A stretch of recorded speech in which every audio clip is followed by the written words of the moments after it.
वसीयत की बार बरकत और फ़तह में नाम में आप सबकी सलामती हो। खुदावंद का शुक्र हो, खुदावंद की तारीफ़ हो, खुदावंद की तमजीद हो।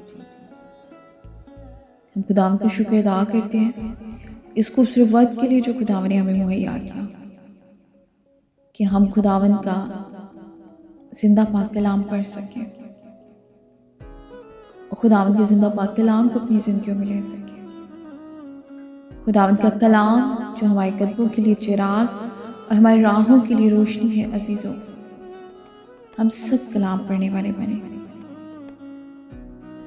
आज चूँकि हम सबों का पहला रोज़ा है तो खुदावंद हम सबको रोज़ा रखने की तौफीक दे, हिम्मत ताकत जोर अता करे। आमीन।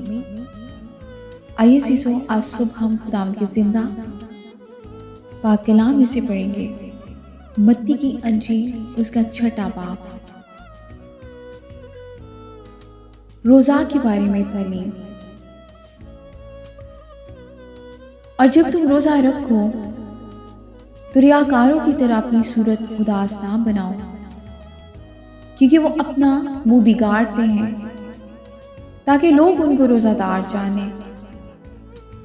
मैं तुमसे सच कहता हूँ कि वो अपना अजर पा चुके। बल्कि जब तू रोज़ा रखे तो अपने सर में तेल डाल और मुंह धो, ताकि आदमी नहीं बल्कि तेरा बाप जो पोशीदगी में है तुझे रोज़ादार जाने।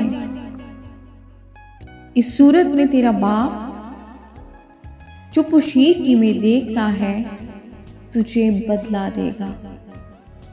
आमीन जी। खुदावंद के जिंदा पाक कलाम के पढ़े और सुने जाने में इसकी बरकत हो। खुदावंद का शुक्र हो। खुदावंद के जिंदा पाक कलाम के वसीला से खुदावंद आपको ढेरों ढेर बरकत दे। कलाम को अपनी जिंदगी में नसीब करें और खुदावंद हम सबों को हिम्मत ताकत जोर कुव्वत दे, तौफीक दे कि हम सब रोज़ा रख सकें और खुदावंद के नाम पर इज्जत व जलाल दे। आमीन। सब अपना ख्याल रखें।